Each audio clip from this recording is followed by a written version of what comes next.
the most exciting scientific findings of the past half-century has been the discovery of widespread trophic cascades.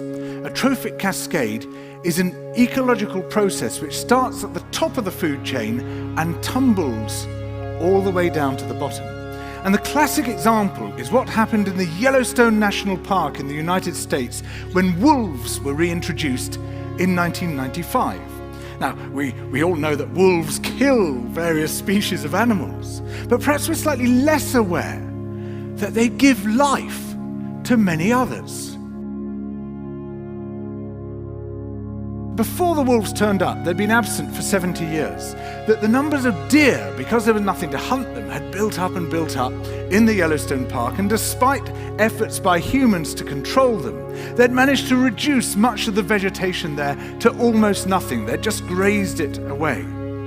But as soon as the wolves arrived, even though they were few in number, they started to have the most remarkable effects. First, of course, they killed some of the deer, but that wasn't the major thing. Much more significantly, they radically changed the behavior of the deer. The deer started avoiding certain parts of the park, the places where they could be trapped most easily, particularly the valleys and the gorges.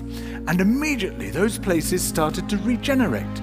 In some areas, the height of the trees quintupled in just 6 years.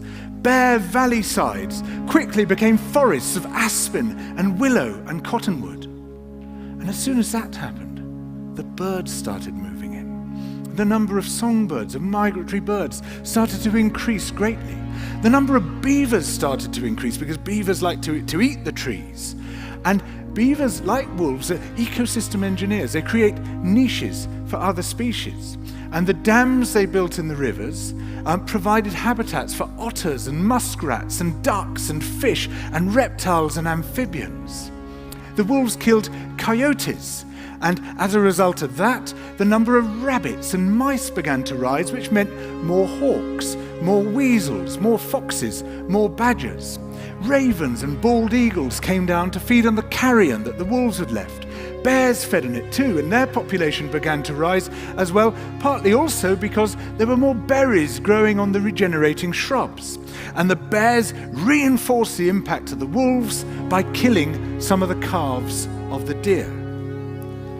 But here's where it gets really interesting. The wolves changed the behavior of the rivers. They began to meander less. There was less erosion. The channels narrowed, more pools formed, more riffle sections, all of which were great for wildlife habitats. The rivers changed in response to the wolves. And the reason was that the regenerating forests stabilized the banks so that they collapsed less often, so that the rivers became more fixed in their course. Similarly, by driving the deer out of some places and the vegetation recovering on the valley sides, there was less soil erosion because the vegetation stabilized that as well. So the wolves, small in number, transformed not just the ecosystem of the Yellowstone National Park, this huge area of land, but also its physical geography.